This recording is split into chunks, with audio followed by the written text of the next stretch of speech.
Mis queridas hermanas y mis queridos hermanos, ¿cuánto se ha escrito sobre este Evangelio de hoy, sobre esta parábola que Jesús puso? Pero lo mejor de todo eso es que en esta parábola, o con esta parábola y su significado, nos jugamos el futuro del cristianismo. El futuro del cristianismo no está en el culto, ni en las misas, ni en nuestras devociones privadas. Ahí no está el futuro del cristianismo. El futuro del cristianismo está en la compasión con la que vivimos cada uno de nosotros.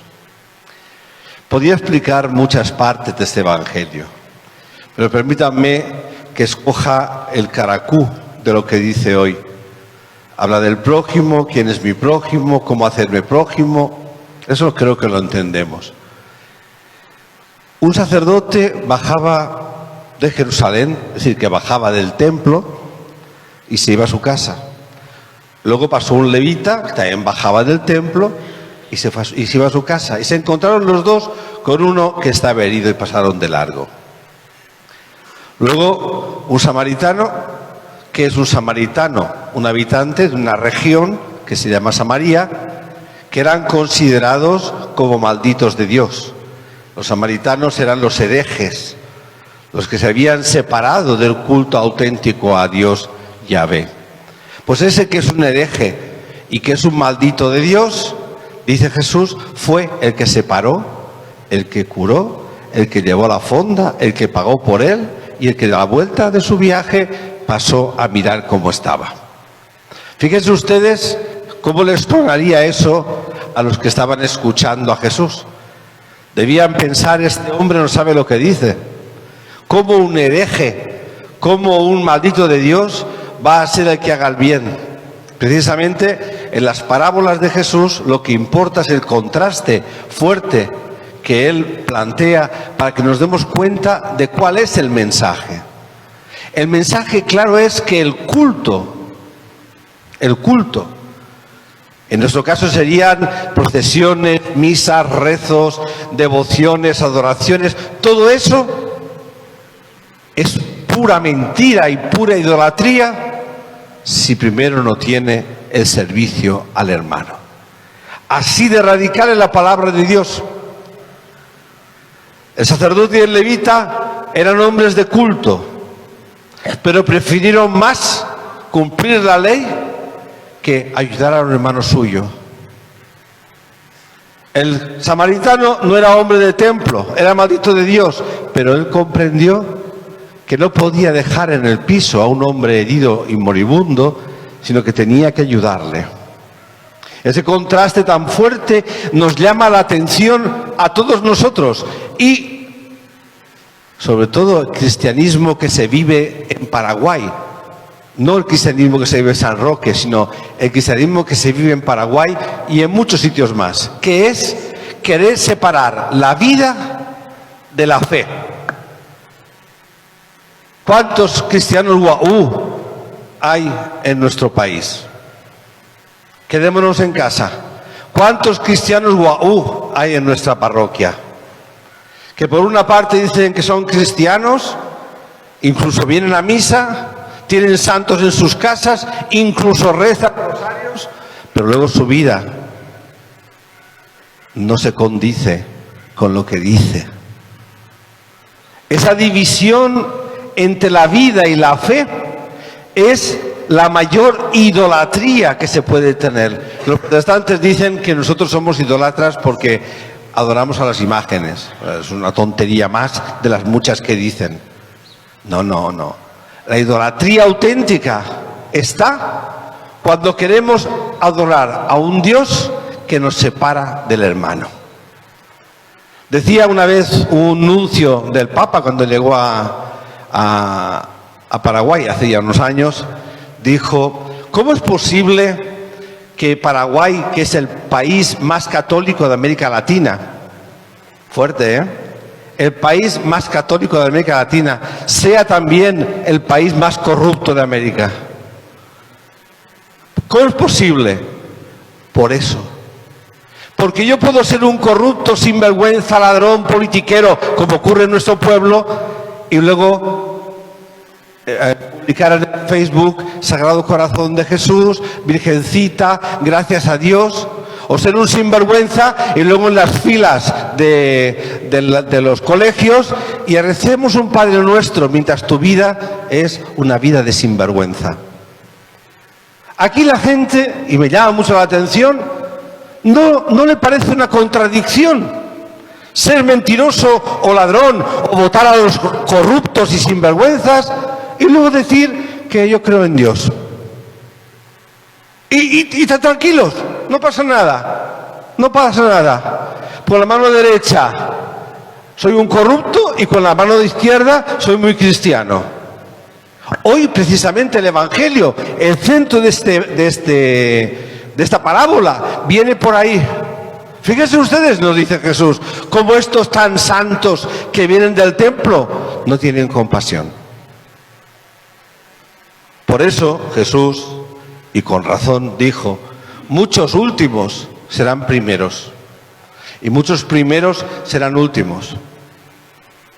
Y también dijo, las prostitutas, los putos y esas personas que insultamos irán delante de ustedes en el reino de Dios, porque quizá han sido más fieles a su fe que ustedes que dicen que son tan creyentes. Hoy el Evangelio nos está exigiendo a cada uno de nosotros ver si es verdad en nuestra vida que la fe y lo que hacemos, fe y vida, son una sola cosa. Porque la fe no son ideas, eso lo he predicado miles de veces, pero no me cansaré, me es igual. La fe no son ideas, no es cumplir normas, no son mandamientos. La fe es un estilo de vida que nace de la confianza en Dios. Es una forma de vivir y de estar en el mundo. Esa forma de vivir me llevará a venir a misa, evidentemente, porque Cristo nos la dejó para algo. Pero antes, yo habré hecho de mi vida la vida al estilo del Dios amor. Habré hecho de mi vida una vida de compasión, incapaz de dejar un herido en mitad del camino, de no tender la mano a uno que lo necesita y jamás, por supuesto, apoyar cualquier corrupción, venga de donde venga, aunque me gane una carpetita para mi hijo para que pueda tener trabajo. Por supuestísimo que no, porque la vida del creyente tiene que ser un reflejo del amor que Dios nos tiene. Yo pienso a veces cuántos miles de años han de pasar todavía para que aquellos que nos llamamos cristianos entendamos la verdad del Evangelio.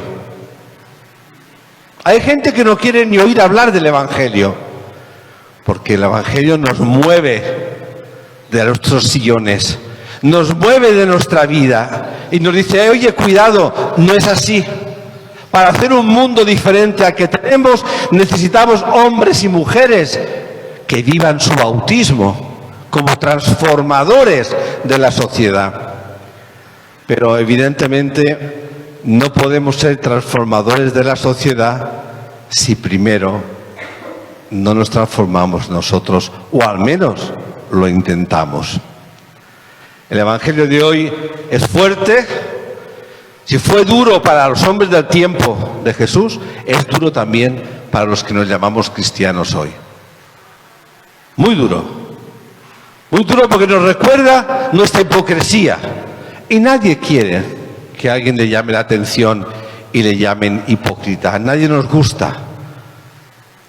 Y Jesús nos lo dice, hipócritas, antes de ir al templo, antes de querer cumplir la ley, antes de hacer tantas cosas de devoción privada, cuida a tu hermano. Da la mano al que sufre. Acompaña al que está solo. Atiende al que te llama. Da al que te pide. Y nunca seas partícipe del mal de este mundo. Llámale corrupción, llámale pecado, llámale deshonestidad, llámale como quieras, pero nunca seas cómplice, porque el cómplice es igual que el que hace el mal. Necesitamos, y esto lo he dicho muchas veces y lo seguiré diciendo, necesitamos cristianos TET. De cristianos guau, o como dicen los argentinos, cristianos truchos, tenemos a montones. ¡A montones! Si ustedes van por San Roque somos unos 14.000 habitantes, más o menos creo, pero en fin, 14.000. Si ustedes agarran un micrófono y van preguntando, ¿usted es católico? Yes, digo, sí. ¿Y usted es católico? Sí. ¿Y usted es católico? Sí. Y de los 14.000, 13.000 dirían que son católicos. 500 protestantes y 500 que no creen en nada. Si en San Roque hubiera 13.000 católicos, este sería el pueblo más hermoso, más unido y más luchador del mundo. Y mucho más caturá, evidentemente. ¿Por qué? Porque el estilo de vivir de un cristiano, lo primero que le hace es un buen ciudadano. Ha dicho el Papa muchas veces, un signo de nuestra cristiandad es que el cristiano, primero de todo, es un buen ciudadano, paga impuestos. ¿Cuántos de aquí dentro no pagan sus impuestos? No pagar los impuestos es robar a la comunidad. No se pelean entre vecinos. ¡Jua! La división primera que hay en San Roque, antes que la política, que es muy grave, es las peleas entre vecinos. Un buen ciudadano cuida el medio ambiente.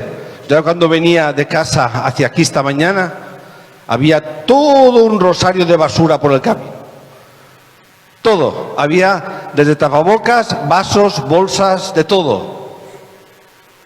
Un buen ciudadano ayuda a la comunidad a progresar. Un buen ciudadano no chismorrea de sus amigos, de sus compañeros o de sus vecinos.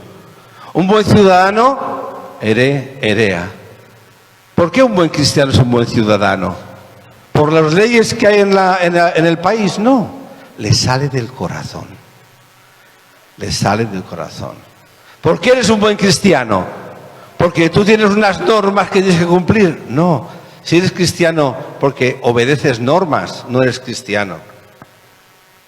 Ahora me he acordado de la última parte de la segunda lectura. De la primera, perdón. ¿Dónde estás? Aquí. Dice, ¿quién cruzará por nosotros a la otra orilla y traerá hasta aquí de manera que podamos escucharlo y ponerlo en práctica? Entonces contesta, no.